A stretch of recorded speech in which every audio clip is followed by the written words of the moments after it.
but I'm really pleased to address the City UK's annual meeting once again. There can be no doubt that the UK's financial services sector is a real success story. And it's a story that includes every one of you, whatever your business and wherever you are based. And while the last 16 months have been far from easy for you, they've also highlighted your very best qualities.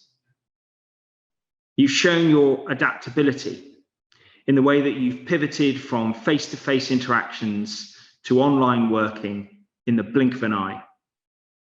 You've shown your importance to the economy by the way that you've swiftly issued COVID support loans to businesses and provided mortgage and loan holidays to struggling borrowers. Last but not least, you've shown your care for your customers by the way you've provided excellent levels of service throughout the crisis. And I've said it before and I'll say it again, a really big thank you must go to the many frontline staff who've gone above and beyond during this time. You've achieved so much over the past months, but today I want to briefly reflect on the future. Specifically, I want to talk to you about the progress we're making towards the goals I outlined last time I spoke to you in November. So first, the context. We're now at a pivotal moment in our fight back against COVID-19. Since March, we've been gradually but safely lifting restrictions, thanks to the success of the vaccination programme and all our collective efforts. While the crisis is not over, we're starting to see some promising signs that the government's economic support measures are taking effect. For instance, the OECD recently revised its March forecast for UK economic growth from 5.1% to 7.2%. And while the statistics show that 1.3 million employees moved off furlough in March and April, so we're starting to see some of the green shoots of recovery. And there's no doubt that financial services will have a big part to play in nurturing that recovery and over the long term, supporting a prolonged period of economic success. For our part in government, we want to help you to achieve that success, because when you thrive, so does the whole country. As TCUK's varied membership illustrates, financial services is a UK-wide industry.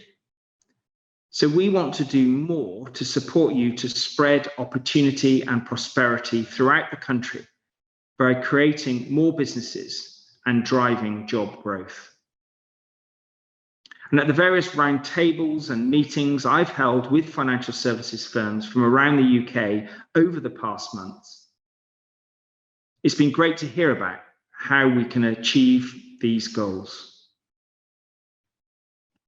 As well as supporting you to make an even bigger difference to the economy, we're also focused on helping you to improve lives.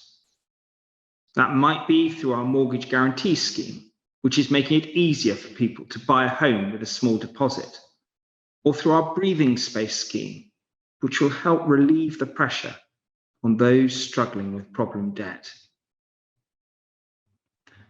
But just as you're integral to the success of our domestic agenda, it's apt to underline your role in shaping the future of a global Britain now that we've left the EU. In fact, you'll recall that when I last spoke to you in November, it was to outline the government's future vision for financial services following the Chancellor's statement to the House of Commons. Our plan is for an open, greener, and more technologically advanced industry with world-leading agile regulation that supports competitiveness. And over the past months, we've been very much focused on turning this vision into reality and we've made some significant progress. We've reached a number of international financial services agreements, and we're continuing financial services dialogues with other countries. That includes the US, New Zealand, Australia, Japan, Switzerland, Singapore, China, India, and Brazil. But we're also focused on enhancing our regulation to help us make the most of life outside the EU. In April, we passed the Financial Services Act, and this is a bold first step in shaping our regulatory framework.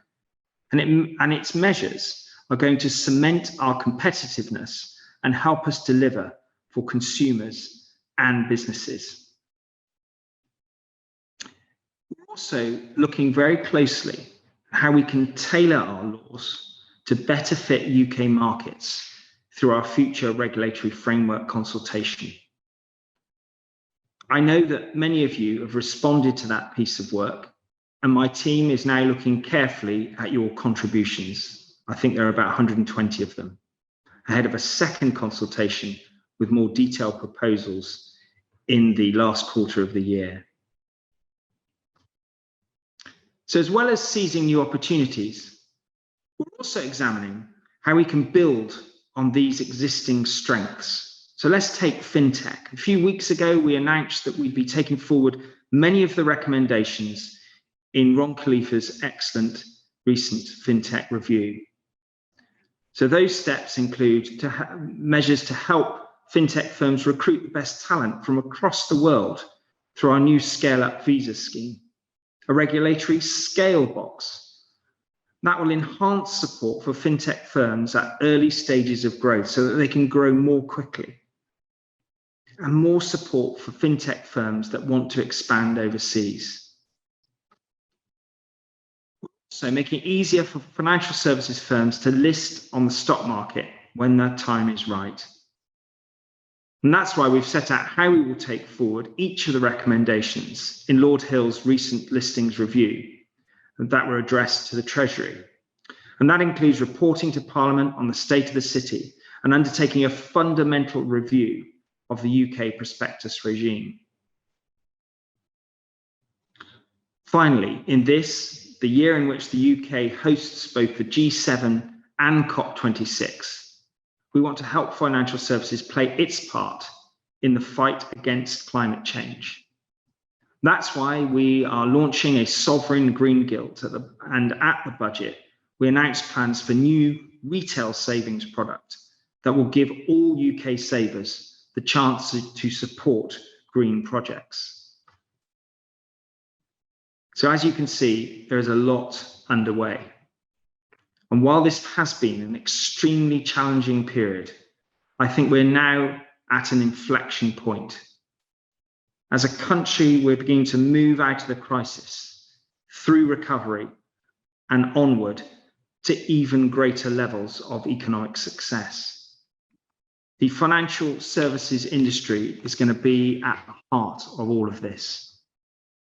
So thank you for all that you've done and all that you will continue to do. For my part, I'm as focused today as when I started as Economic Secretary on January the 8th, 2018, giving you the support that you need. And I greatly look forward to continuing to work with all of you in the months ahead. Thank you.